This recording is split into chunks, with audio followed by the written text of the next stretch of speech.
Let's talk about Karl Marx.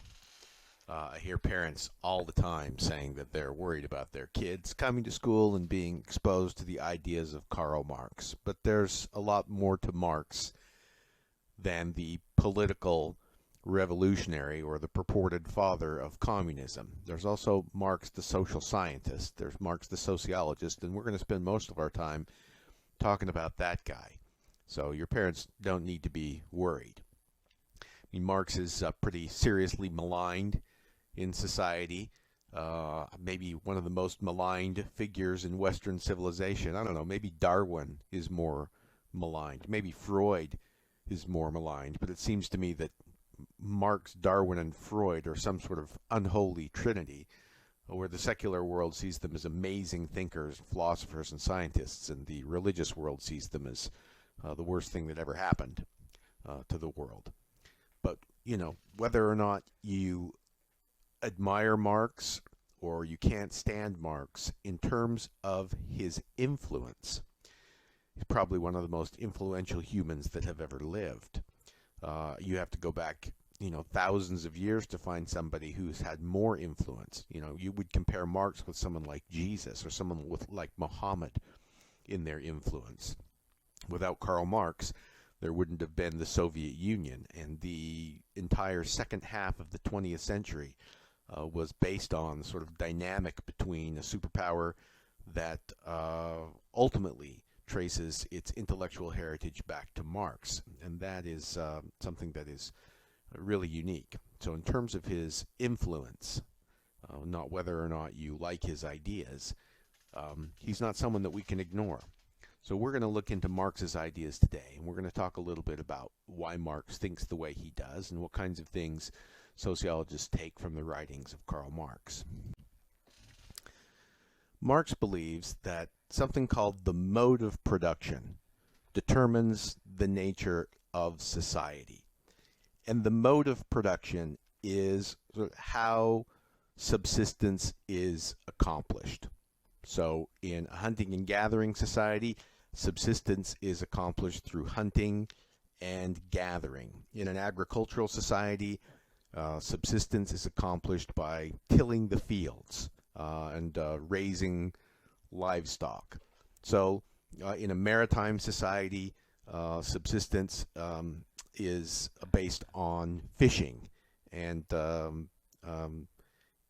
so what Marx says is that if you look at the sort of basic ways that roofs are put over people's heads and food is put in their bellies, that's the mode of production. And all aspects of society spring from the mode of production. Social relations, the way people relate to each other, spring from the mode of production. Consciousness, like the contours of consciousness and the way that people think, springs from the mode of production. So this is a type of sociological theorizing that we call materialism, the idea that the material conditions, the conditions of living that relate to sort of material life, determine the way people think, determine the contours of society. So, for instance, let me give you an example. In Hunter, we said that social relations spring from the mode of production, or that consciousness springs from the mode of production. In hunting and gathering societies, think about the social relations. So in these societies, generally the men hunt and the women gather, and gender roles spring from this mode of production. And the reason why women gather, I mean, there were obviously some women hunters and there were some male gatherers, but the reason why there was generally a gendered division of labor is that, there was no birth control at the time, and women often had small children that they had to care for.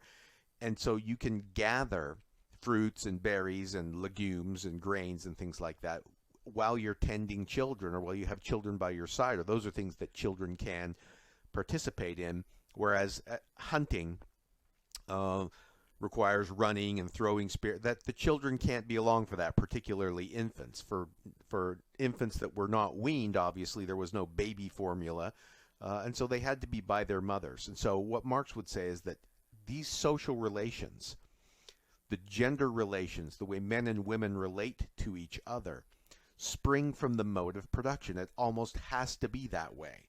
The division of labor in hunting and gathering societies is based solely on the way that they need to structure gender relations in order to survive. And so that's what he means by the base determines the nature of society. Consciousness itself in a hunting and gathering society. So in a hunting and gathering society, humans don't see themselves as apart from nature. They're embedded in nature. They don't have any control over the environment. You know, when it rains, they get wet. They go to bed when it's dark, and they get up when it's light. And so because they don't see themselves apart from nature, their religion, for instance, doesn't imagine that humans are different from nature. So, for instance, they believe in, the gods are animals. They're animal gods. The fox is a god and the owl is a god. Whereas in, more complex societies, or societies where humans are removed from nature, gods are humanoids. In the Greek mythology, the gods are sort of humanoids that are in charge of things. And in hunting and gathering societies, humans aren't set above the animals. Hunter-gatherer heaven is like the best day on earth. When you die and go to hunter-gatherer heaven, you go to a place where the branches of the trees are bending over with ripe fruit, and there are all kinds of gazelles with wounded legs limping that you can just walk up and stab. Right? So your heaven reflects what happens on earth. Your cosmos, your religion, looks like the mode of production. Like hunter-gatherer heaven is tailor-made for hunter-gatherers. And so the realm of ideas, Marx called the superstructure. And the superstructure is culture, religion, language, all of this stuff. And it reflects the nature of the base. So the causal direction for Marx always flows one way. If you change the base, you change the superstructure. But the superstructure is always an effect and never a cause. Like for Marx, the causal arrow only goes one way. So, for instance, in hunter-gatherer society, what you see is that there is a gendered division of labor, but there's not a great deal of gender inequality, because the ironclad rule of anthropology is that women's, in ancient societies particularly, women's status relative to men's status is highest when they contribute about as much to economic life as men do. So in hunting and gathering societies, the protein that the men bring in is vital for survival, but so is the vitamins and the fiber that the women bring in. So you can't survive without the men's work, you can't survive without the women's work, and so both men and women contribute to the mode of production. And so even though there are distinct gender roles, there's not the kind of grinding gender inequality that you see in, say, agricultural societies. One of the things that you see with the development of plow agriculture is that pulling a plow behind an ox requires a lot of upper body strength, and it's something that men generally did. And so what happened when you switch from hunting and gathering to agriculture is that women were relegated to the domestic sphere. Women were pulled out of the economy. The men tended the cows. The men pulled the plow behind the ox, and so the women were delegated to the home. And what you see is that the status, when they were removed from the economic sphere, women's status relative to men plummeted. So you see in these societies things like polygyny, where one man can have multiple wives, or you see sort of women as property, literal property. And this is reflected in social relations with women relegated to the home, and it's reflected in consciousness. Think of all of the vestiges of the view of women as subordinate that are still found in our society today. It's very recently that we've started using the word humans instead of mankind, or we've been, think of how many times you see the word man or men just as a stand-in for humanity generally. That's because in the English language, there was a time when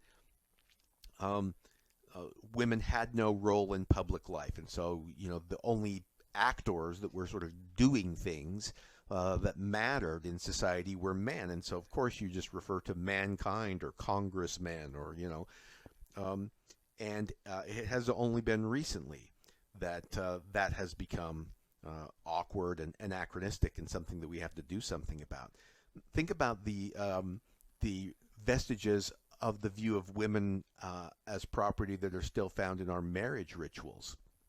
Like if you're a girl, you have your father's traditionally you have your father's last name, and then you swap it for your husband's last name. And that hails from a time in agricultural societies where women were the literal property of their fathers, and then they became the property of their husbands. So you don't get your own last name. You either have your dad's or your husband's. And this idea of women as property is embedded in marriage rituals. You walk down the aisle with your dad, and then you're symbolically handed off to your husband if you're a woman. Or think about the idea of engagement rings.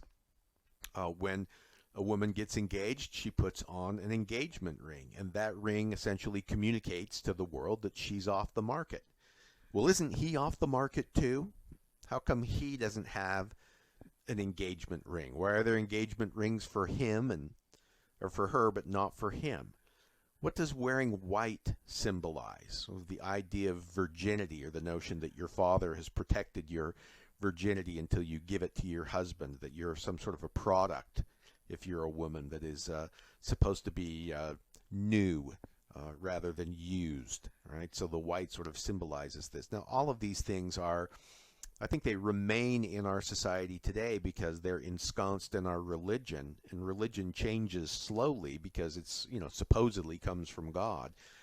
But if you think about it, these rituals are slowly beginning to change and die off. It's less and less common now for women to take their husband's last name. It's less and less common for women to have the sort of traditional marriage ceremony.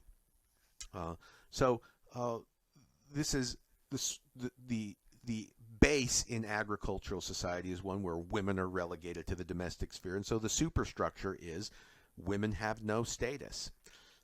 Thinking about the agricultural society I know the most about is the Bible. And one of the things that you see is that because in our society, the Bible is still considered by many people to be the Word of God, we still have many sort of agricultural metaphors that have entered into our lexicon or have remained in our lexicon because of the Bible, even though they don't make sense today. So think of all these sort of vestigial agriculture and pastoral metaphors that remain. Think about, have you ever heard the phrase, you reap what you sow, or by your fruits you shall know them, or separate the wheat from the tares, or the idea that the Lord is my shepherd. If you were raised in the church, you've heard all of those things before. And from our standpoint, in 21st century United States, they really don't make much sense. By their fruits you'll know them, separate the wheat from the tares, the Lord is my shepherd. Well, those are sayings that made sense at the time, and sort of comparing, the followers of a deity to a flock of sheep, or thinking about the goodness of a person by the nature of fruit on a tree, that makes sense in an agricultural society, and it demonstrates that the mindset, the consciousness, the way you see the world is determined by this mode of production. Right? So here we are today in a sort of capitalist, imperialist United States, and one of the interesting things about the United States is that we in our society, your worth depends on your wealth. We have a mode of production that's capitalism. We have a sort of an expansionist mindset. We have a system that is predicated on economic growth and the expansion of wealth. And so in a base system where there is an expansion of wealth, the superstructure reflects this. So in our society, you talk about people's worth depending on their wealth.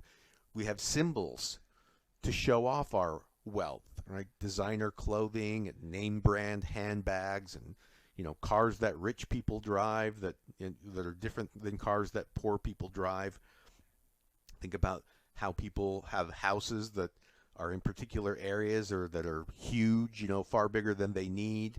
And so, you see that this idea that people need to show off their wealth because in this kind of society, the superstructure is such that a person's fitness or goodness is measured by their wealth. When I majored in sociology, all kinds of people I would say, I'm majoring in sociology, and the first thing they would say to me is, oh, what are you going to do with that? The utility of a major is how much money you can make with it, right? That's why all kinds of people who aren't really big into accounting are majoring in accounting right now. Think of how many people that are majoring in finance right now would rather major in art history, but they don't want to do it because it's more important for them to make money than it is to study what they want to study. In this society, you are your job. Like, think about the question, two men meet each other and one asks the other, so what do you do? Now think about how incredibly generic that question is. What do you do? Well, I do a lot of things. I, convert oxygen into carbon dioxide. I, metabolize all kinds of food. I mean, I do lots of things. Isn't it weird that in the United States, the question, what do you do, is what's your job? And that shows you the degree to which your job defines you in a capitalist society like the United States. Think about the holidays that we have. And Marx would say, in a capitalist society, the holidays tend to reflect the goals of capitalism. So Christmas is ostensibly the birthday of Jesus, but what it really is an orgy of consumption where you just spend money wildly. Most American holidays are orgies of consumption, and Marx would say, the holiday reflects your God. And if you're engaged in an orgy of consumption, then it demonstrates that money is your God, because that's not what Jesus would want you to do. But Christmas, a celebration of the birth of Jesus that's, is rooted in our agricultural past, as we moved from an agrarian society to a capitalist society, transformed itself into one where it reflects the mode of production. So this is how Marx says that the ethos of society reflects the base. And for Marx, it's economic determinism. All action is rooted in the economy, right? The superstructure is caused by the base, right? It's like, the base is the cake and the superstructure is just the frosting, or the superstructure is the smoke, but the base is the fire. And societies change when the mode of production changes. And that's it. And this is called materialism. That the economy, subsistence, that is where the action is, and that's what causes change. That's a big difference between what we would call idealism, or the history of ideas approach. So the history of ideas approach would say that, people have ideas, and these ideas change society, and then these ideas lead to other ideas that further change society. And so a history of ideas approach looks at the links between ideas and how those ideas cause change. Marx says, no, that's not the way it is at all. Links between ideas are spurious. It's the links between material conditions that matter. So let me give you another example of how materialism contrasts with the history of ideas approach. So if you think about the emancipation, or the end of slavery in the United States, one of the things that you see is following on the heels of emancipation is the women's suffrage movement, where women press for the right to vote, the very first inklings of feminism in the United States. And a lot of the early feminist writers took their cue from the struggle for emancipation, and they likened the struggle for suffrage, the right to vote, and some rights for women, to the struggles that the slaves had, and the struggle to free the slaves. And so if you look at a history of ideas approach, the emancipation and women's rights seem to be causally connected. It seems to be the case that emancipation gave women the idea that they could then expand their rights. But Marx would say no. What Marx would say is that the causal link between emancipation and women's rights is an illusion, that ideas don't lead to other ideas, that all ideas are caused by the mode of production. All ideas are caused by the base. Ideas are superstructure. So the notion of the emancipation of slaves and the emergence of feminism have an illusory or a spurious causal connection. And what you see is an agrarian economy, pre-Civil War, where slavery, the cheap labor of slavery was economically advantageous to the slaveholders. And so before the Civil War, almost everyone in the United States was involved in agribusiness. Something like 90% of the population was involved in farming, things like that. But when the Industrial Revolution began and urbanization began, and people started moving from the farm into the city, then factory owners are different than plantation owners. So factory owners are not food producers, they are food consumers. So on the farm, the plantation owner can house and feed slaves at cost because the plantation also produces the food.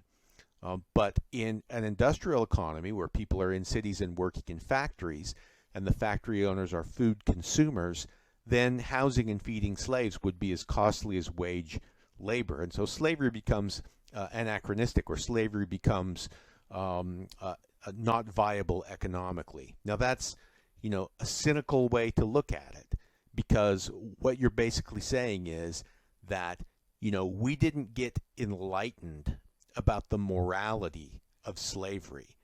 It's not that people suddenly, decided they wanted to do the right thing. It's that economic changes rendered slavery, anachronistic and too expensive. And what Marx would say is, look, there had been abolitionism around forever. In 1688, the Quakers were pushing the abolition of slavery. From the beginning of the colonization of the New World, there had been plenty of people who had been saying, from the inception, slavery is immoral, slavery is wrong. And then why all of a sudden at a particular point in history did the notion that slavery was wrong suddenly catch on for the general populace? And what Marx would say is that it's because the economy changed, and when slavery became no longer cost effective, that's when people started thinking about freeing the slaves. So it was an economic change that led to emancipation. In other words, the attitudes that led to the great works of emancipation and the great ideas of emancipation are rooted in the fact that those ideas could now blossom because of economic change that made them more viable. Then you have an industrial economy where people are working in factory, giving way to a sort of information age, where previously one of the things that helped you make a living was strong back and big muscles. And in our economy today, you really don't have to have, for most jobs, the strong back and big muscles. What makes money for you today is your brain and having access to specialized knowledge. Now, one of the things that you see is that the average man is bigger and stronger than the average woman, and we already talked about how when brawn was important to economic production, men ruled the economic sphere and women were relegated to the domestic sphere. But in a society like ours, a, a woman can be just as good a lawyer, just as good a physician, just as good an architect as a man, because all it has, the only thing that matters is your brain, and women's brains are just as good as men's brains. And so remember, we talked about how women's status relative to men is highest when they contribute about as much to the economy as men do. And so as the economy transformed into this economy that we have now, where processing information is the way, that is the mode of production, then you start to see real gains in women's equality. Then you start to see, the kind of situation we have now, where feminism is making great inroads. And so what Marx would say is, it's not that men suddenly decided to do the right thing. It's that women acquired, economic power, and that changes in the base and the mode of production allowed the ideas to take hold. So ideas don't cause other ideas, and ideas don't cause social change. It's always the mode of production that changes. It's always the economy. It's economic determinism. So the solid arrows, those are the causal links, and the dash arrow is an illusion. You think it's a causal link, but it's not. So that's the way that Marx sort of looks at this materialist model of history. So the history of ideas approach argues that, feminist writing, feminist activism led to the rising status of women. And you can see that history of ideas model at the top here, that you have ideas that lead to a change in the status of women. And what Marx says, what the materialist notion of social change says, is that a change in the mode of production, the shift to the information age, led to both feminist activism and the rising status of women. In other words, both of those things are effects of the same cause. Feminism didn't secure rights for women. It is a manifestation of the rights of women, right? So think about this when you think about a Marxian view of the world. It's always the mode of production that is the cause, and the causal arrow only flows one way. So let's take the case of marriage as another example. What you see here in this chart is the marriage rate. This is from 1990 to 2017, but if we went back in time, you'd see a general falling of the marriage rate. Like fewer and fewer people are getting married. And you will hear your pastor or a lot of people say, well, it's because people they don't have traditional values, or they don't have any respect for the traditional family. But here's the interesting thing, like throughout history, the family has been sort of the basic economic unit of society. And marriage is the contract that establishes this unit. I mean, the family was a context for production, where, the more children you had, the more farm hands you had. So, large families were an economic benefit. Even an 8-year-old can, churn butter and gather eggs. So marriage was a context for procreation and a context for production. Marriage was also the context for elder care. Your parents took care of you when you were little.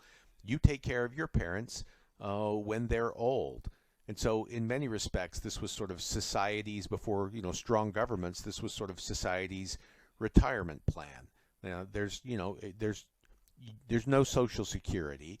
And so, we've already talked about how in hunting and gathering societies and early agricultural societies, there were very high death rates. A lot of your children are going to die before they reach adulthood.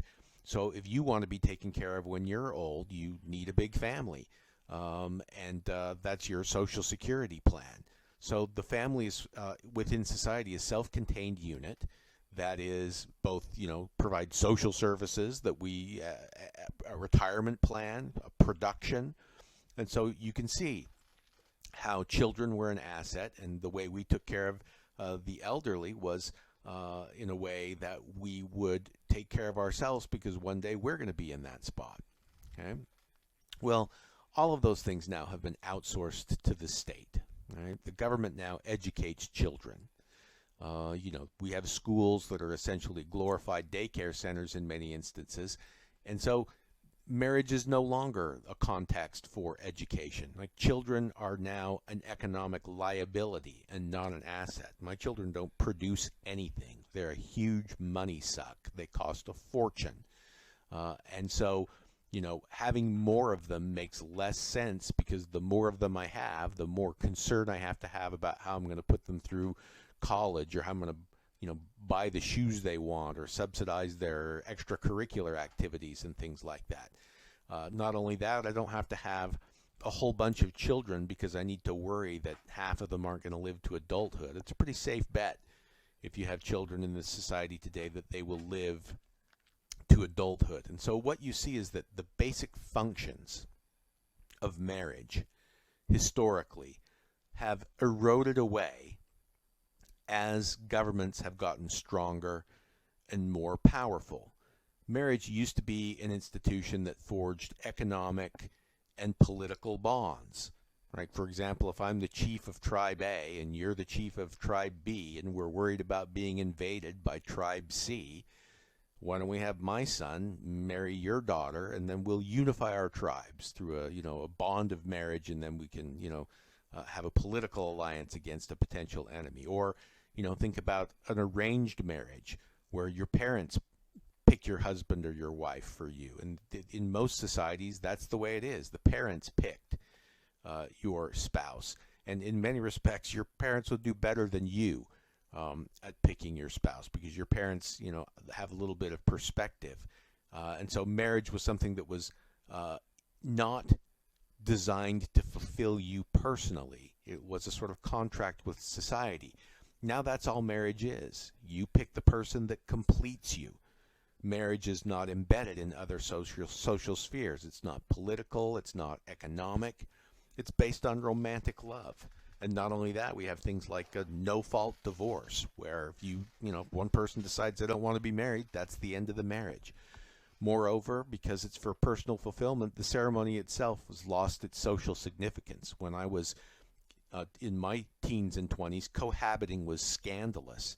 And now cohabiting is not scandalous at all. Most people live with someone before they're married to them. And so in many ways, marriage is anachronistic. And, that's why you see the marriage rate declining.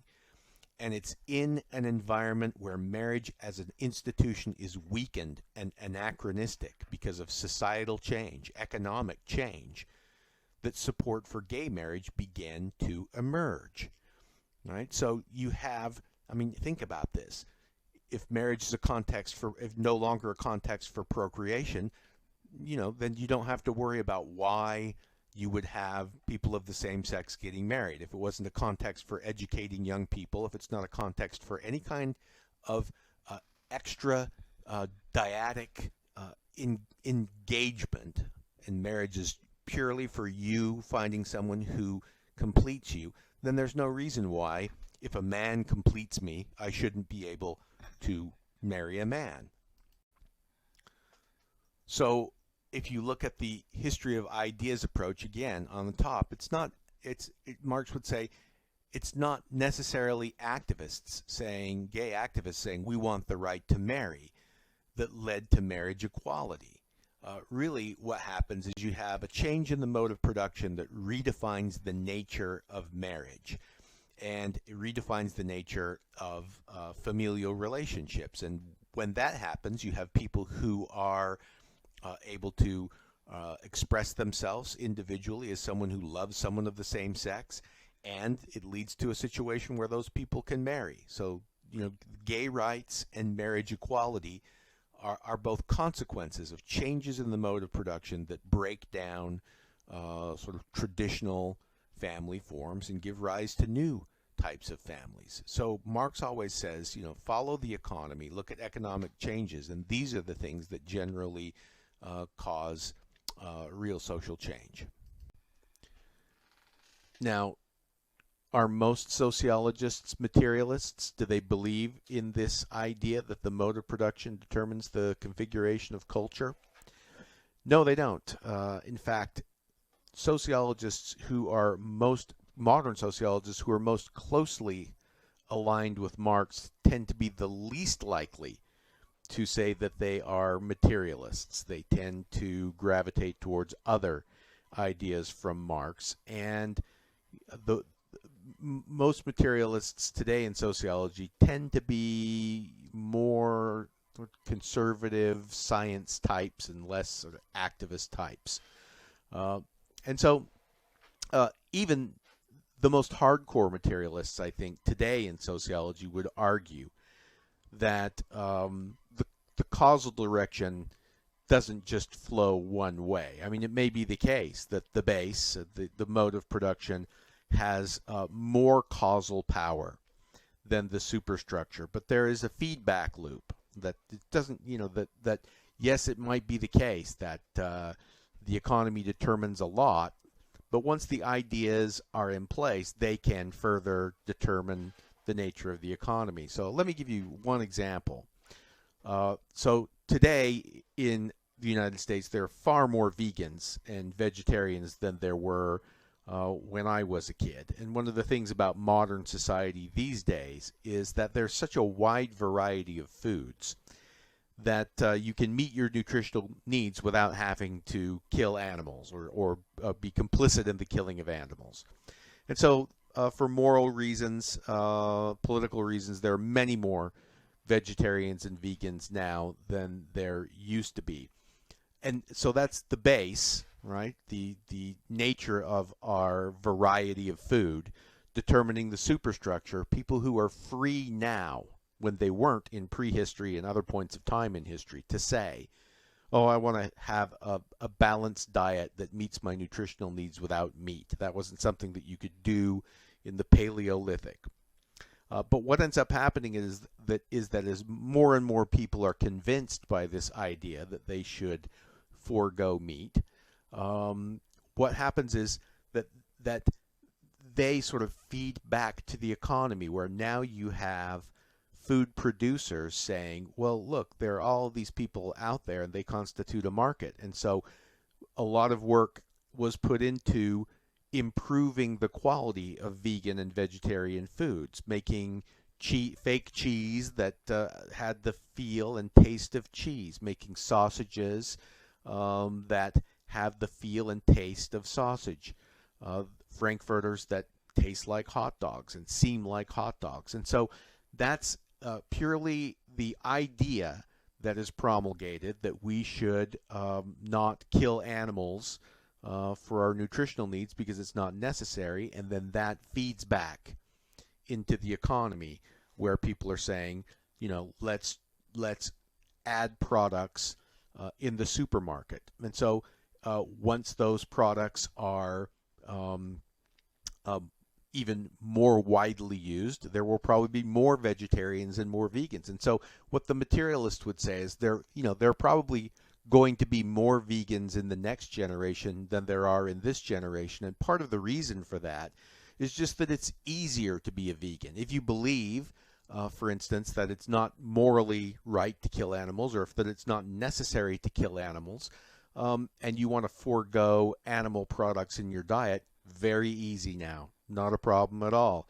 Lots of good tasting meat substitutes and fake cheese and all that kind of thing. So you're not necessarily a more moral person if you are a vegan in 2021 versus in 1981, because it's just easier to be a vegan. They have they have laboratory grown meat. They have these cell cultures that they can turn into pork flesh or chicken breasts or steaks. Like, they'll grow it in a lab. Soon they'll be able to, grow a steak dinner in a petri dish without having a cow around at all. You just need the cells that you can culture. And so in the future, you won't have to forego meat because you won't have to kill animals to have meat. And imagine, 200 years in the future when people are sitting around looking at the 21st century saying, oh, what barbarians they were, that they actually killed animals. Well, that would be coming from a time when it was wholly and completely unnecessary to kill an animal for food for any reason. So you can see, this is an example of an instance where you have sort of a causal direction and a flow of social change within society that is determined largely by the mode of production. The flow is mostly from base to superstructure, but there's a feedback loop where these ideas, have some economic relevance, and then there are more products for them, and then that, increases the cultural acceptance of them. So the sort of unilinear direction of causation in orthodox Marxism is not something that you see in materialists today. For Karl Marx, then, the mode of production determines the nature of society. The way that people put a roof over their head and food in their bellies, that tends to shape the way their language works, the way their kinship system works, the way their religion and customs work, how they transform natural resources into a way of life. People are competitive, though, and they compete for resources, and it's often the case that precious resources are scarce and there aren't enough to go around. And so there's often conflict over these valuable resources. And so when Marx thinks about social change or how societies transform, he thinks about economic conflict really as the motor of history. The mode of production determines the way that society is configured in the here and now, and conflict over resources tends to shape social change. So with Auguste Comte, we saw sort of distinct stages of development: the theological stage, the metaphysical stage, the positivist stage. Marx has a much more sophisticated story about the evolution from primordial societies to modern societies. And what he argues is that humans started off hunting and gathering tribes. Archaic humans started off in a state of what he calls primitive communalism. They basically lived in communistic tribes where there was no division of labor, there was no private property, everything was share and share alike.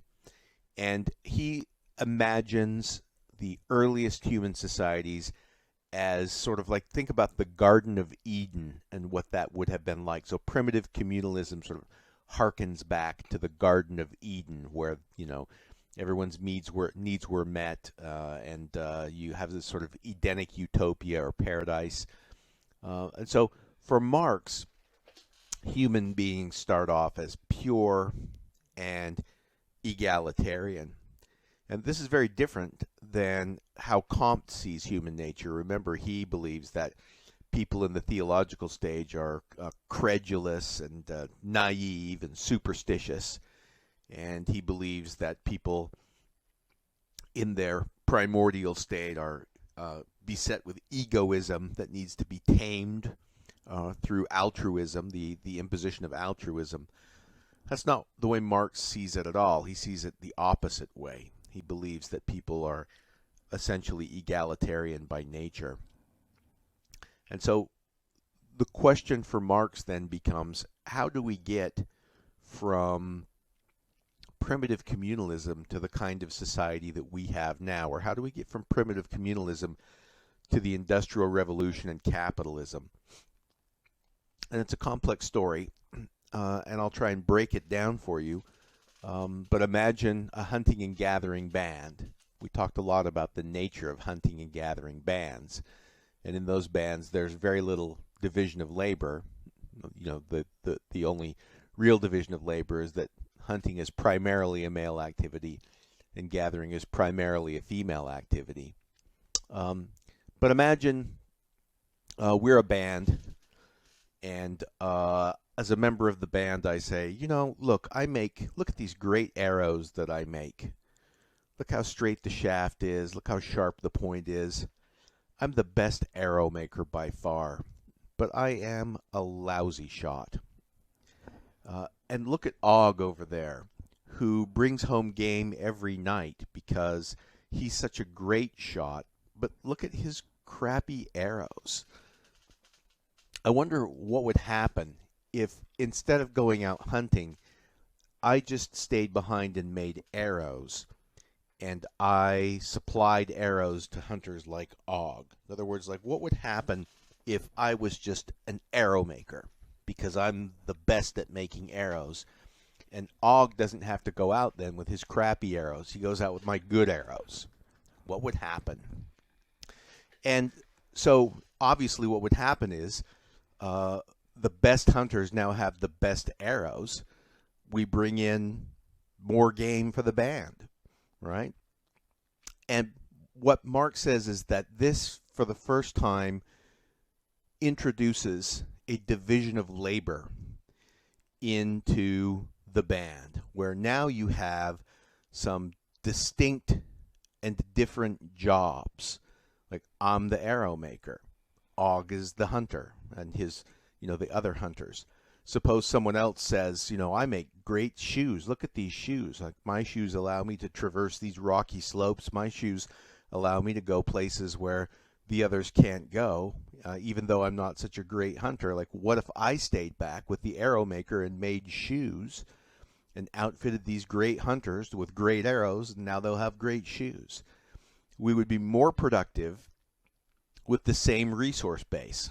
And what would happen is that would support a larger population. Remember, the idea from Malthus is that populations expand to meet the limits of their resources. And so you have the division of labor for the first time. But here's what happens. Now life depends on the arrow maker and the shoemaker. Our population has expanded such that you sort of depend on quality arrows. We can't go back to crappy arrows.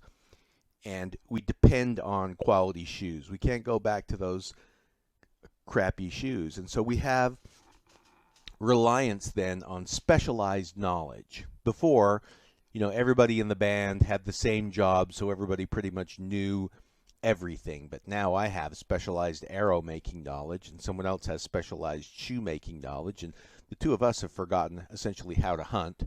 And the hunters don't know how to make arrows or shoes. So we have special tools, special technology, and this leads to the first problem that we see in society, and that is the development of occupational specialization and sort of class interests, right? So now, on a day when the hunters are less successful and there's not a lot to eat, and they come back to the band, maybe I say, well, I should, my family should eat first, because after all, what little you brought in was at long range, and you wouldn't have got them if it wasn't for that, it wasn't for those arrows. So, I'm going to stake my claim on what little is there. And the shoemaker says, now wait a second, those the few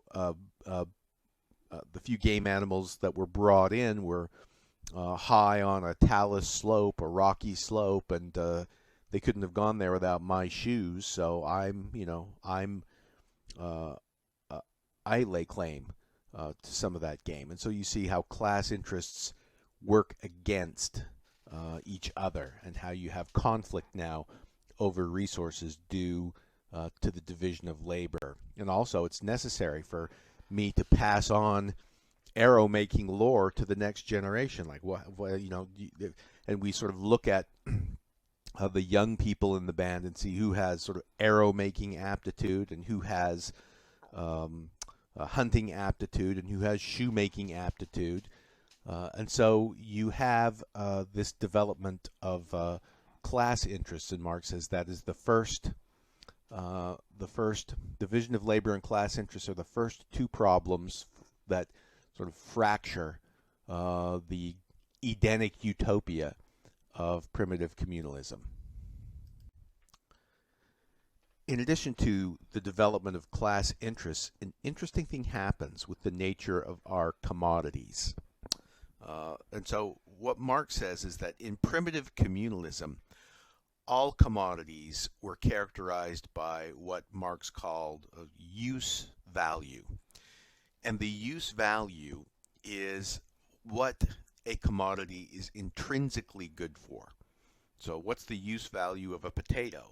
Well, you can eat it, right? What's the use value of a stick? Well, maybe you can, use it as a tool. And so the use value is the intrinsic worth of a commodity based on its function. So look at these, think about the currency that I have here on the screen here, and imagine, what is the use value of a $1 bill? Like, what can you use it for? Now, you might say, I can buy things with it, but that's not what it's intrinsically good for. Really, it's a rectangular piece of paper. And you can comprehend the use value of a $1 bill when I say, imagine you're dropped off on a desert island and you're never going to see civilization again, and you have a suitcase full of $1 bills. What would you use them for? You could use them as kindling. You could use them to wipe your butt, right? They're just pieces of paper. Their intrinsic value is based solely on their value as paper. Now look at the $20 bill. And what's its use value? And the interesting thing is the use value of the $20 bill is the same as the use value for the $1 bill. So if I said, look, I'm going to strand you on this desert island, and you're going to be there for the rest of your life, and I'm going to give you a suitcase filled with these pieces of paper, right? One suitcase full of $20 bills or one suitcase full of $1 bills, which do you want? It wouldn't matter, right? Because the $1 bill you could use for kindling or to wipe your butt, and the $20 bills you could use for kindling or to wipe your butt, right? The worth of the $20 bill and the $1 bill comes not from their use value, but what Marx calls the exchange value, right? The exchange value is what I can trade a particular commodity for. Right? So the use value is whatever you can do with the piece of paper. The exchange value is what I can get out of it. So if we're in the classroom and I have a $1 bill and I say to you, I'll trade you this for your pen, you might say to yourself, how much do I like this pen? And you would decide whether or not you were going to trade me your pen for the $1 bill.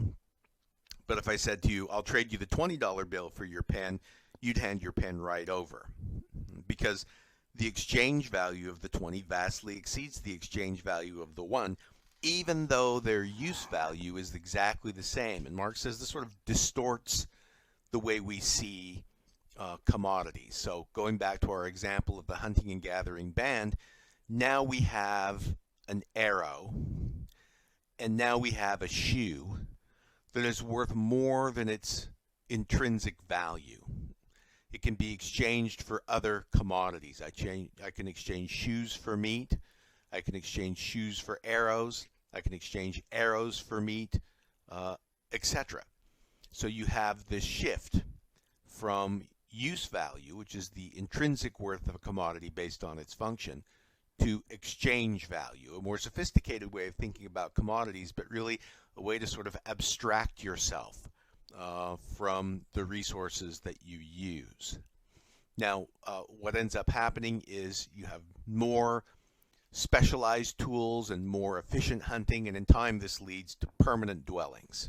Right? If we have arrow making tools and shoe making tools, and and we're efficient hunters, people end up sort of settling down, and this leads to permanent dwellings and the domestication of plants and animals. So instead of going hunting now, For our food, we have goats in pens and sheep in pens and chickens running around for eggs and meat, and that's the way we do it. And you see in the archaeological record, starting about 9,000 years ago, a shift from a diet centered on meat and gathered roots and tubers and berries to a diet that is centered on grains. And that's when you see the beginning of the domestication of grains. Now, the interesting thing about grain, about wheat, is that if you keep it dry, you can store it forever. There have been people have gone into these tombs in ancient Egypt and opened vases of storage bins of grain that have been buried with whoever was in the tomb for thousands of years, and it's just dried wheat kernels, and you could make bread out of it. It's fine. One of the things that you can see, you can chart the beginning of the domestication of grains in the archaeological record by looking at the teeth of people, because the switch to diet based on grains messes people's teeth up, because the carbohydrates in the grains, the body quickly converts to sugar, and so you have all that sugar in your teeth to decay. The grains were generally milled into flour, grinding them with stone, so you have little bits of stone in the flour to mess up your teeth. You also see a huge population explosion when human societies shift to grains, because what happens is children tend to be weaned earlier. In hunting and gathering societies, children stay on the breast much, much longer, because you can't give a child a potato, or you can't give a child some a pheasant breast to eat. But in our society today, and anciently as well, one of the first things that a child eats after it moves from its mother's breast is a sort of gruel, or a thin cereal that's made from grain, a rice cereal or a grain cereal. And so this is how children were weaned earlier in societies with domesticated plants and animals. Women, they wanted to free themselves up. They didn't want children that were 2 years old clinging to their breast, and so they, people were inclined to wean children off with this sort of thin gruel. And one of the things that you see is that when women breastfeed, that's a lot of calories that are going to your offspring, and it tends to delay ovulation. And so women that are breastfeeding in the ancient world were rarely able to get pregnant. But when you switch the kids to this gruel, those wheat cereal, then ovulation kicks in sooner, because you're not using the calories you ingest to make milk. And so you have women getting pregnant, larger families, population explosion. And this domestication of plants and animals, this settling down, led to another sort of tragedy for humanity that Marx points out. The first was the division of labor, and then class interests. And now what Marx says is that now that we're settled down, you have the invention of private property. Right? Everything was held communally in the band level society, but now that we're settled down, you have your plot of land, I have my plot of land, and we have sort of private property. And when you have private property, you can have a situation where some have more and some have less. So how does private property lead to the kind of inequality that bothers Marx? Well, imagine that you and I have different plots of land. Now that we have private land, I have my own pasture, I have my own garden, you have your own land and your own garden. But one of the interesting things about plots of land is that they vary in terms of their carrying capacity. Let's say that through sheer luck I picked a plot of land that has a little bit richer soil, a little bit deeper soil, whereas in your land it's a little bit rockier and maybe a little bit shallower. So that when we have a dry year and there's a drought, or if we have an insect infestation that starts eating the crops, because my land is better and because I have more carrying capacity on my land, when it comes time to harvest and store up for the winter, uh, I still have enough. In fact, I have enough that I have a little left over. So I'm doing okay, even though it wasn't a bumper year. By contrast, you've fallen short. Your land is not as good, your harvest was not as bounteous, and you don't have enough to feed your family. And so you look around and you see that the winter is coming and that you don't have enough. So maybe you come to me and you say, look, I noticed that you have some surplus here and I am at a deficit. And if I don't have some food to feed my family, we're going to starve. And so because what I have taken from my land is mine, because it's private property, now all of a sudden we're in a very unequal relationship. And this notion of a shift from hunting to gathering to agriculture, and this idea of permanent settlements where we can store things, leads to the invention of surplus, so that now we have a situation where too much is not enough. Right? If you are in a hunting and gathering tribe and you box in a herd of antelope in a box canyon, or you come to a fishing hole and there's all kinds of fish trapped in a pool, a tidal pool or something like that, no hunter-gatherer is going to take more than they need, because the meat will just rot. And if there's berries on the tree, you're going to save some for later. But remember the idea of a shift to agriculture and grain. If you keep it dry, you can store grain forever. So I might build silos and have all kinds of grain, where that grain is not just for me to eat, but it also has exchange value.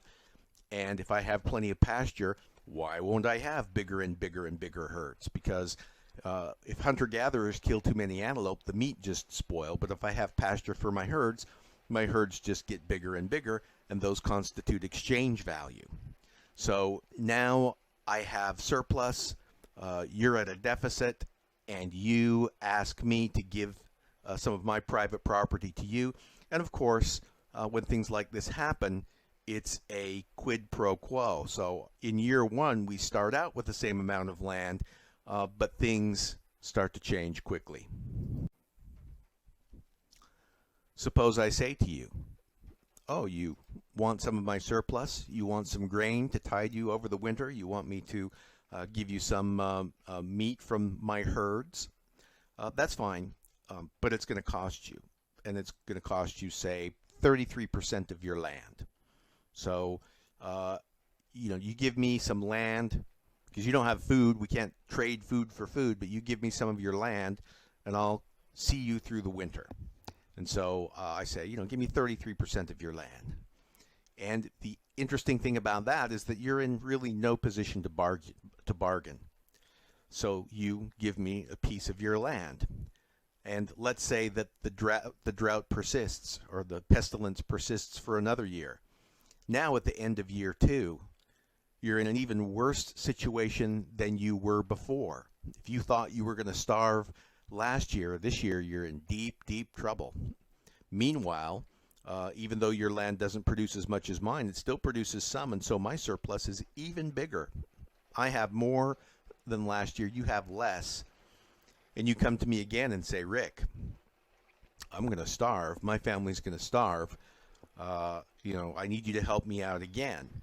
And, of course, what do you think I'm going to say? I'm going to say, no problem, neighbor.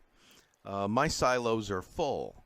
I've got plenty and to spare, but, what's mine is mine. So you're going to have to hand over some land, because that's the only thing you've got.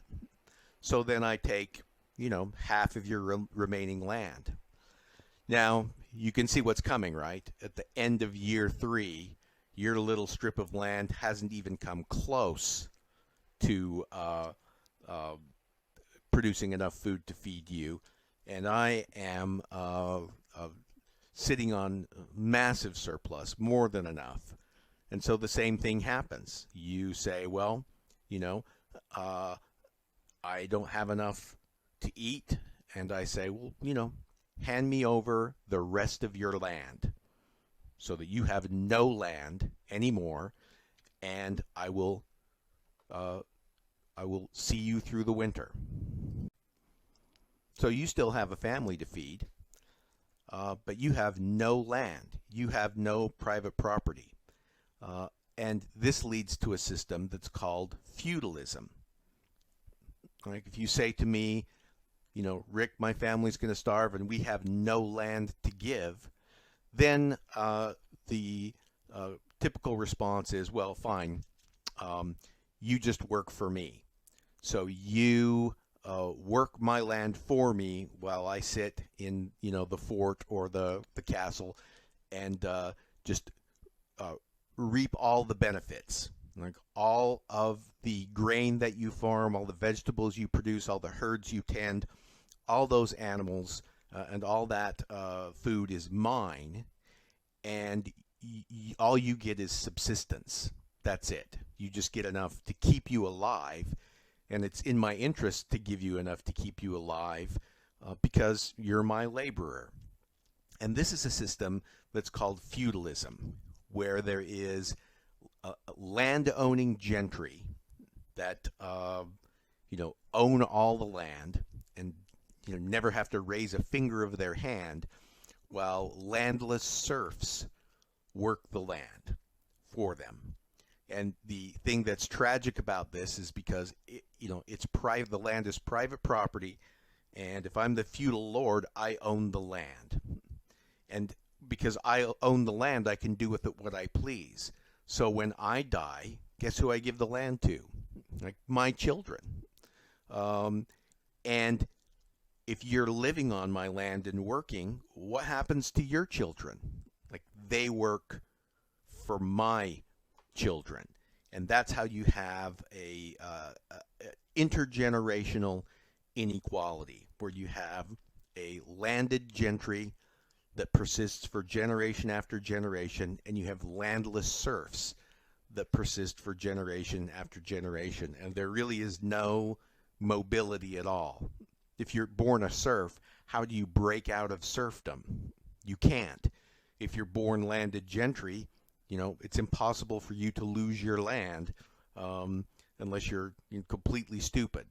So feudalism and this network of feudal lords was the type of system that you saw across Europe before the advent of the Industrial Revolution. And it's built on surplus, the surplus of herds and grains and things that are produced by the laborers that allow the landed gentry to enjoy fantastic wealth. Like if I produce enough food on my land to feed my laborers and to feed myself, then I can trade the rest for other goods. If there are people laboring on my land, I don't have to worry about doing any labor myself. I can sit back and read literature and play an instrument and learn languages and do all the things that nobility do. This is where you get Europe's royal families and dukes and duchesses and things like that. And so that is how the invention of private property leads to feudalism and this system of grinding inequality. Now, over time, human labor from working the land gives way to machine labor, and that is the process of industrialization. And industrialization leads to capitalism. And Marx was very concerned about capitalism because it was the type of system that was being ushered in his day. And in capitalism, you have a system where the surplus changes from a surplus in goods to a surplus in money. And money is powerful because it can be exchanged for anything. As we've seen, it has set exchange value. And a surplus in money is called profit. And Marx has an interesting theory of where profit comes from. So before we get to Marx's theory of profit in capitalism, let's see where we've been. Remember, in Comte's theory, we have these stages, the theological stage, the metaphysical stage, the positivist stage, and that is how Comte sees the unfolding of society. And what Comte sees is a story of progress. The theological stage is credulous and primitive, and then it finally ends in the positivist stage, which is his form of utopia. Marx sees things a little bit differently. With Marx, you start off pretty much in utopia. Primitive communalism was egalitarian, it was peaceful, and what starts things off is the division of labor. And of course, the division of labor leads to class interests. Remember, arrow makers, and shoemakers, and hunters all have their own take on society, and they all have their own reasons for believing that they're indispensable and the most important. And these class interests and the division of labor also lead to the emergence of exchange value, where commodities can be exchanged instead of used solely for their inherent value. And once you have a divided system of division of labor with specialized knowledge and specialized tools, it provides incentive for people to settle down because there's just more things to carry, and there's all kinds of education that needs to go on into professions and things like that, and so you end up with a sedentary life, and this leads to people having their own plots of land or private property. And as we've just seen, private property leads to haves and have-nots, and when a person owns private property, they can dispense with it however they please, and so when they die, they give it to their kids, or they can divide it up and give it to their heirs, or however. And this intergenerational inequality persists such that you have classes of haves and have-nots that persist. All right, so let's move ahead now and see how Marx, we've seen how feudalism perpetuates inequality. Let's see how Marx's theory of profit leads to intergenerational inequality in capitalist systems. So Marx is interested in the function of profit in capitalist societies. And he asks the question, where does profit come from? Now, if you take an economics class, they will tell you that profit comes from the amoral law of supply and demand. So if I have a commodity that I acquire at a particular price, if that commodity either becomes scarce or becomes highly sought after, then if I want to sell that commodity, I can sell it for more than I bought it for, and that is how I get a profit.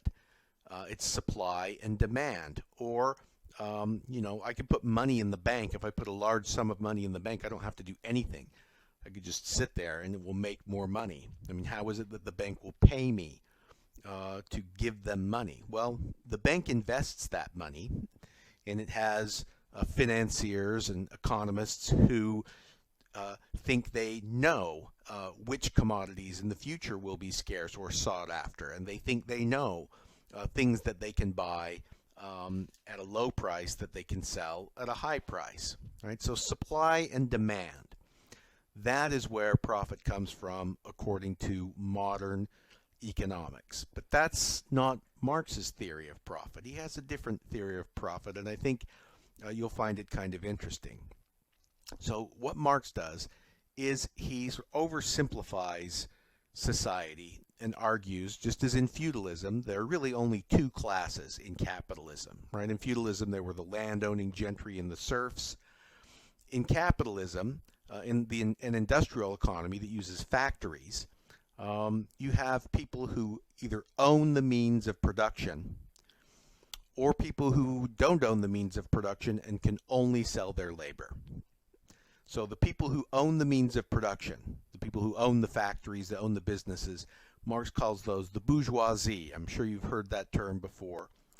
And those who can only sell their labor are the proletariat. Now, I want you to imagine a society where there are more jobs available than there are people to do them. Right? There's a job for there's more than one job for everybody who wants a job.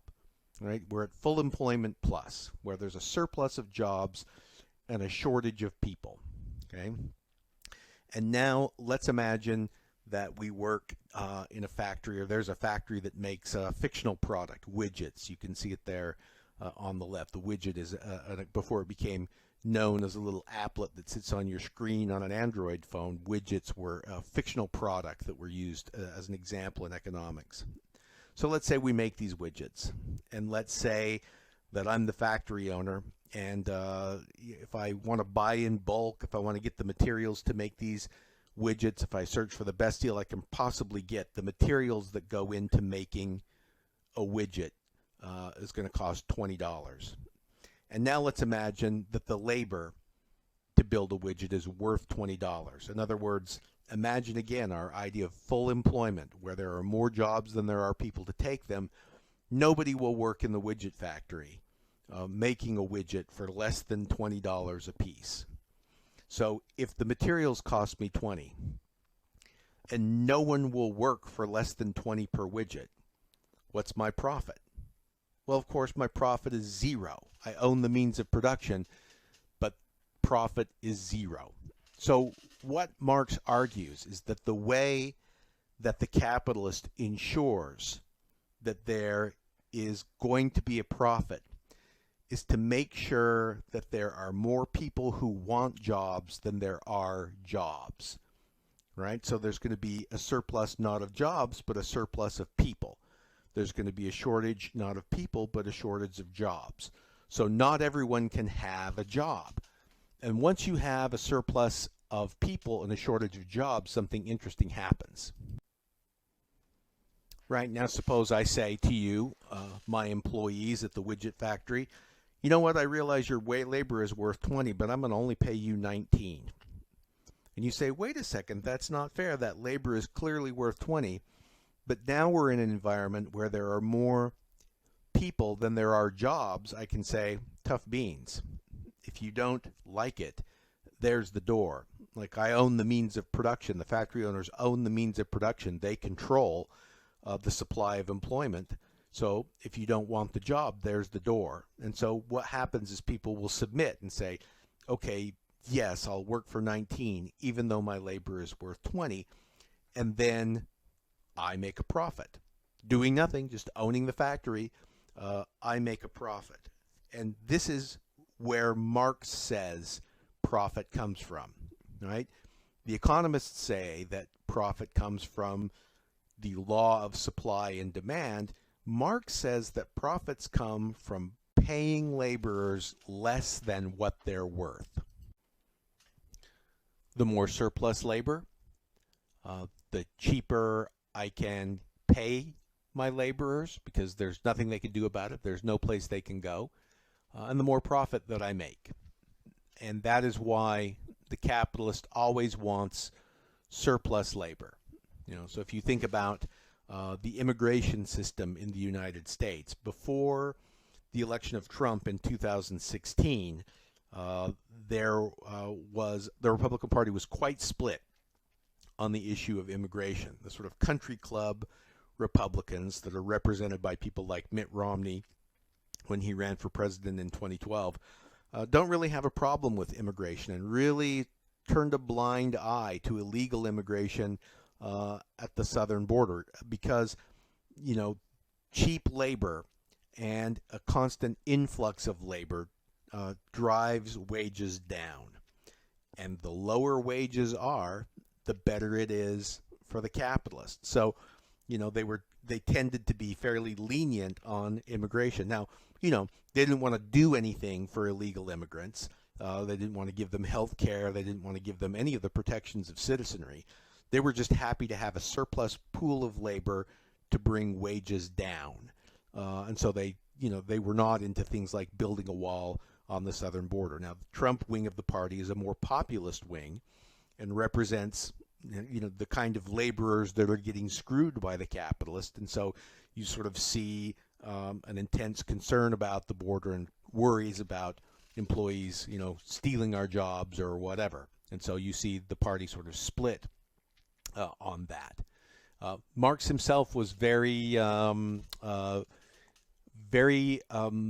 opposed to liberal immigration laws. Now, in Marx's time, he was writing about the economy in England, and he was very, very concerned about an influx of Irish immigrants for the same kinds of reasons why Trump-style Republicans are concerned about an influx of immigrants from the southern border. The belief was that these Irish immigrants were driving down wages, and Marx said the same kinds of things about these Irish immigrants that you see Trump-style Republicans saying about Mexican immigrants. It's not just that they're taking our jobs, it's that they're bad people to boot. So here's Marx saying, but the English bourgeoisie has also much more important interests in the present economy of Ireland. Owing to the constantly increasing concentration of leaseholds, Ireland constantly sends her own surplus to the English labor market and thus forces down wages and lowers the material and moral position of the English working class. Now, how about that? That sounds almost like Trump saying, when Mexico sends its people, it's not sending their best. One of the things that people don't think about Marx or know about Marx is that he was quite a xenophobe. He was not a huge fan of immigration at all. Here's Marx again. The dangerous class, the social scum, that passively rotting mass thrown off by the lowest layers of old society may, here and there, be swept up into the movement by a proletarian revolution. Its conditions of life, however, prepare it far more for the part of a bribed tool of reactionary intrigue. Now, that's kind of hard to understand, but what Marx is saying is that all that surplus labor is actually in service of the capitalist. And Marx called these surplus laborers the lumpen proletariat, and it's a sort of vast reservoir of labor that the capitalist can dip into to make sure that wages stay low.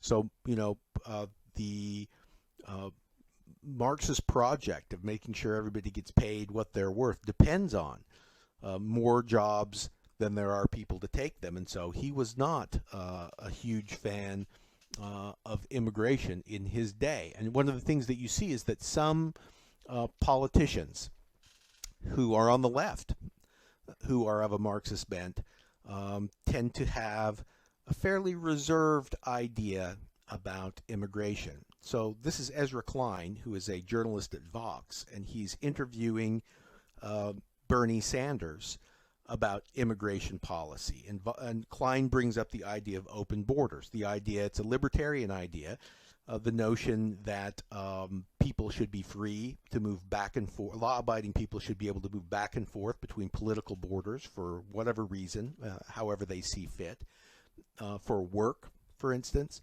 And what you see is that Bernie is kind of cool on the idea, because this aspect of the left, this sort of orthodox Marxist aspect of the left, is generally fairly reserved about immigration. So listen to what Bernie has to say.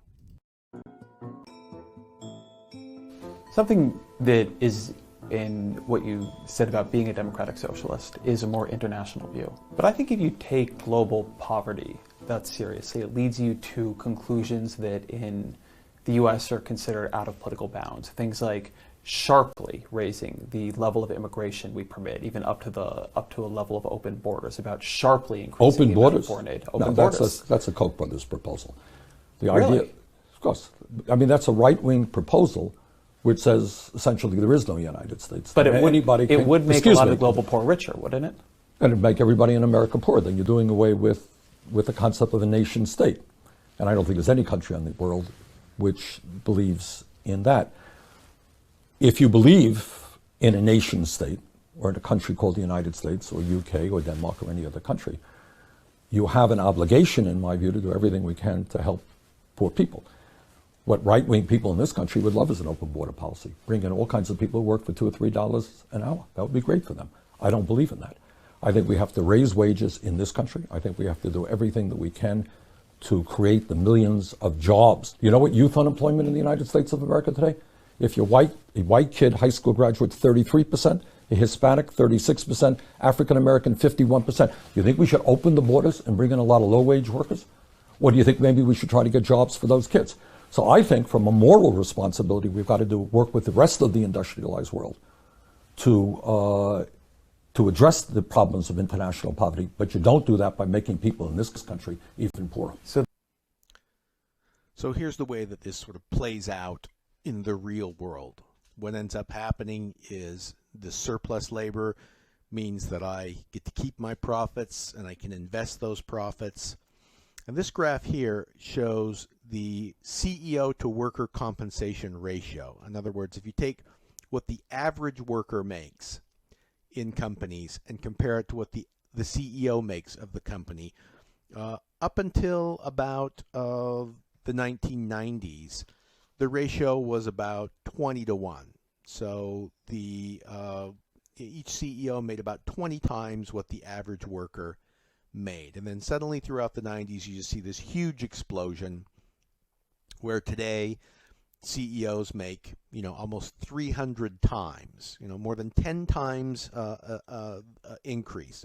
They make 300 times what their average worker makes. So to the extent that you see that graph rising, that is the huge gap that begins to exist between people who own the means of production and people who only have their labor to use for their subsistence. So you see that the rich get richer and richer and richer. Like Marx sees this happening in capitalism, and he argues that because of this, capitalism sows the seeds of its own demise, that capitalism is unsustainable.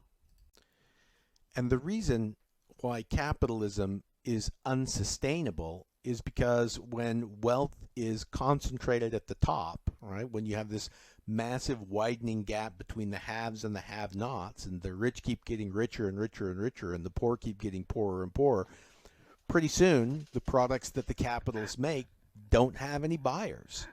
You can't sell to a citizenry that doesn't have any money, and there are far fewer capitalists than there are proletarians, and so you start to see how capitalism, as Marx says, sows the seeds of its own demise.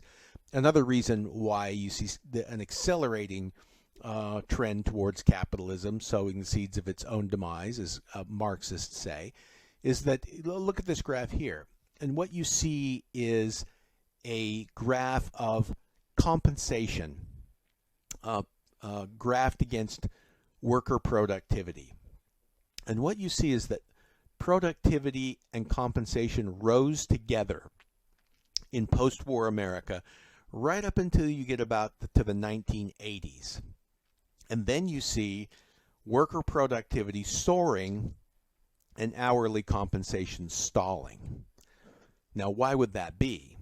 Well, I think the answer is that that's about the time that personal computing power, microprocessors, began to be common in people's homes and in people's workplaces. And so what you see is that computers started doing the work that people were doing. And of course, the capitalist doesn't have to pay computers. And so one of the things that hastens the demise of capitalism is a turn to automation, because automation makes productivity and profit soar, but now you have even fewer people to buy the products. This is how automobiles are made these days. These are, I would want to tell people who are concerned about immigration, like, these are the aliens that are taking your job. Like, those robots never need a day off. They never need a lunch break. You don't have to pay them a penny. think how cheaply and how quickly they can build cars. And once you make the initial investment in the robots, all you have is their maintenance. Like, so you're building cars without people, but ultimately those cars need to be purchased by people. And if those people don't have jobs themselves because they've been supplanted by robots, how are they going to buy cars? So these are the contradictions that exist in capitalism.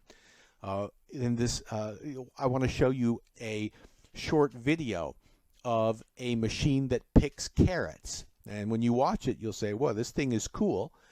But ask yourself, how many agricultural workers did this machine displace?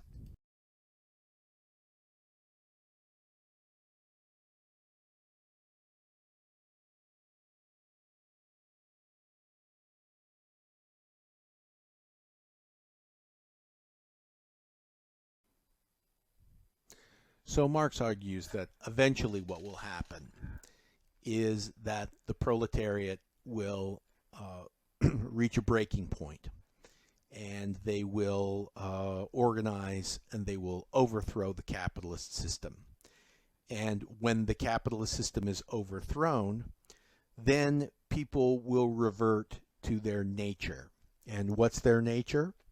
Their nature in primitive communalism is to be egalitarian and peaceful. In other words, there will be, as Marx argues, from each according to his ability to each according to his needs. So Marx's utopia is different than Comte's. In Marx's utopia, what ends up happening is everybody cooperates and everybody works together and everybody produces, and all of the fruits of our production are centralized, and then they're divided out equally.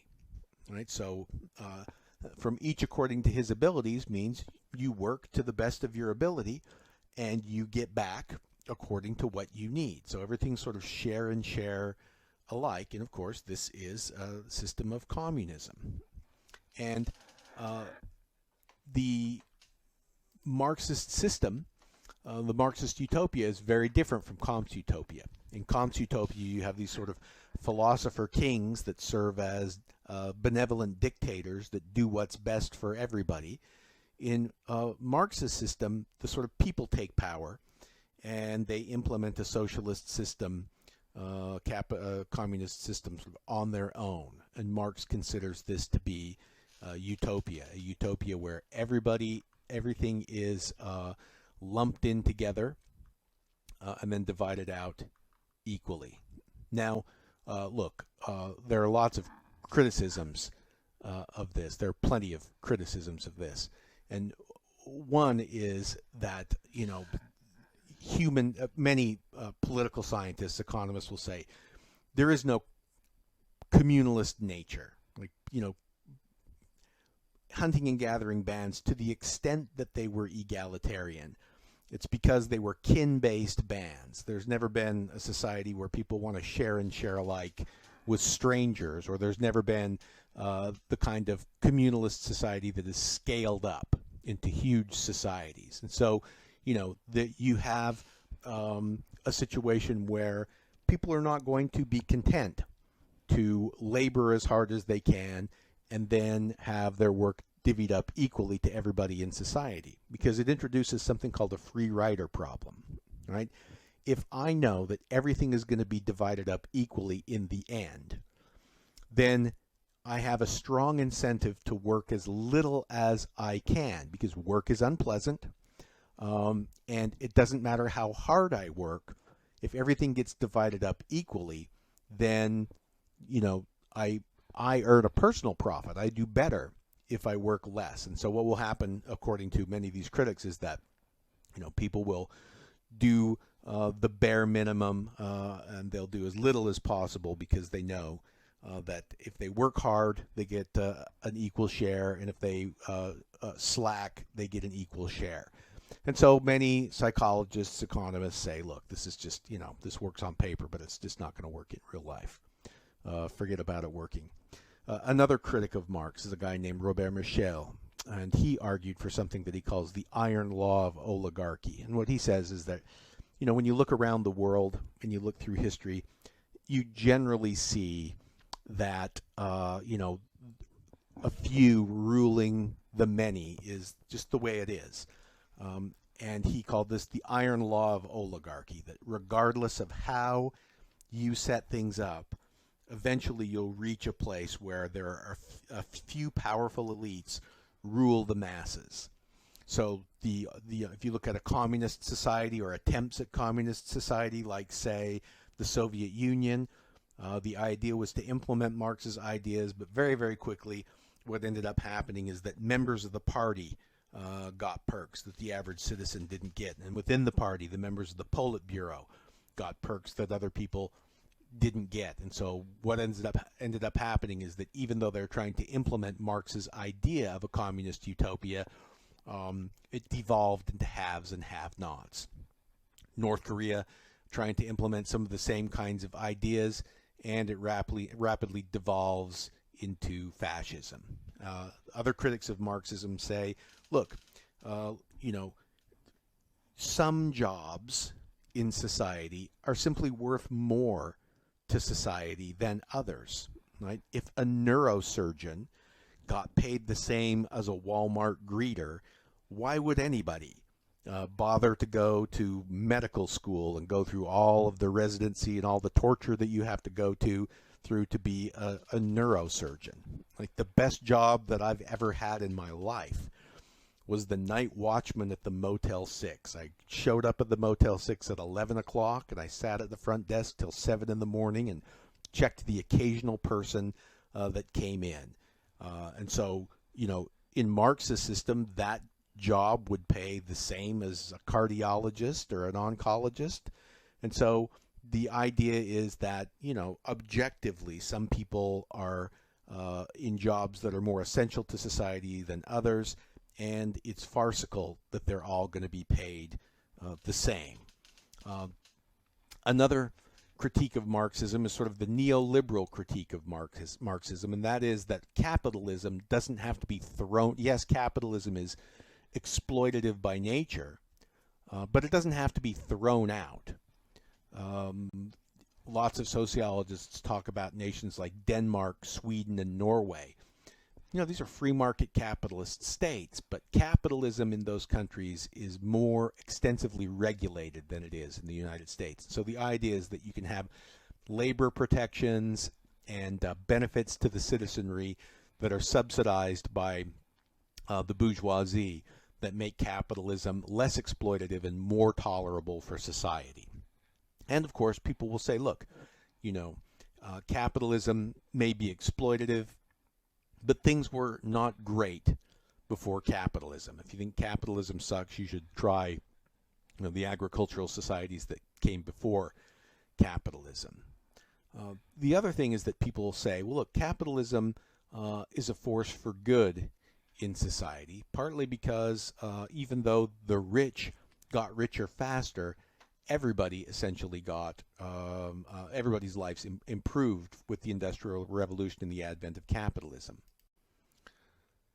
So in this graph, you see a massive decline in child mortality. Right? This is the share of children born alive dying before they're 5 years old. And you can see that in every continent on the globe, the infant mortality rate has fallen dramatically from 1950 to about the present.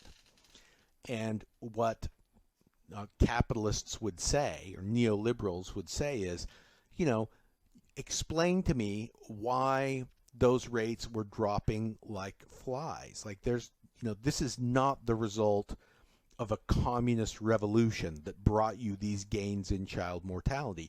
This is capitalism. This is the profit motive that spurs people to behave in ways that are economically productive.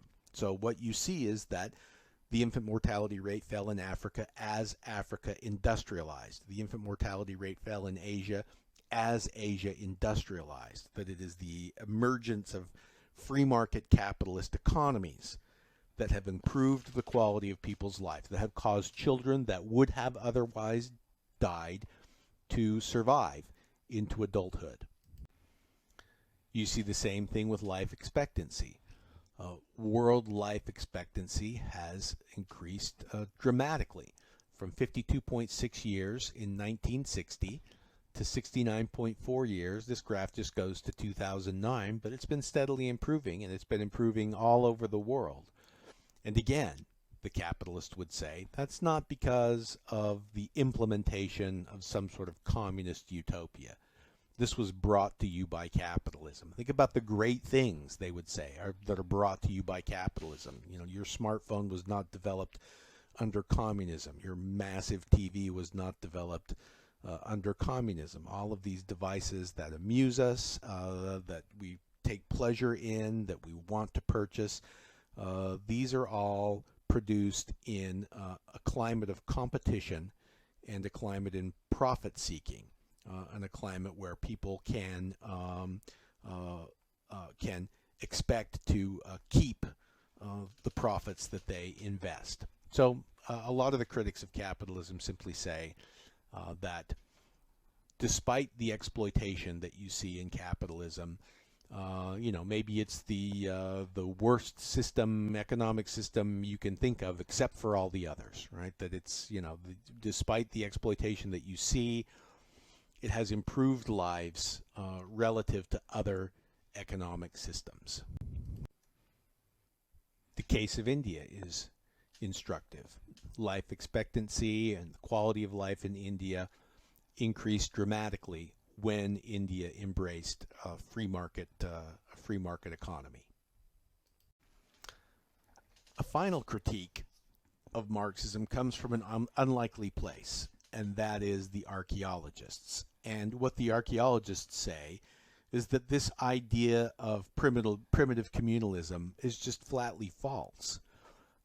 They say that if you look at Paleolithic tribes, prehistoric bands of hunter-gatherers, they were constantly engaged in warfare with rival bands, and you can see this just by the sheer volume of remains that we find with bashed in skulls and broken bones and arrowheads lodged in the bones, that primitive communalism was anything but peaceful, that people were warlike, and that there was all kinds of fighting over territory and over scarce resources.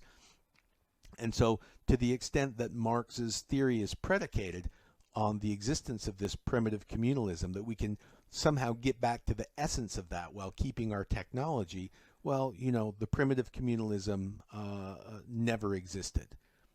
So that is an interesting critique that comes from the archaeologists. So this is the theory of Karl Marx, and this is his idea of how society evolves, how we should analyze society, and what his utopia is like.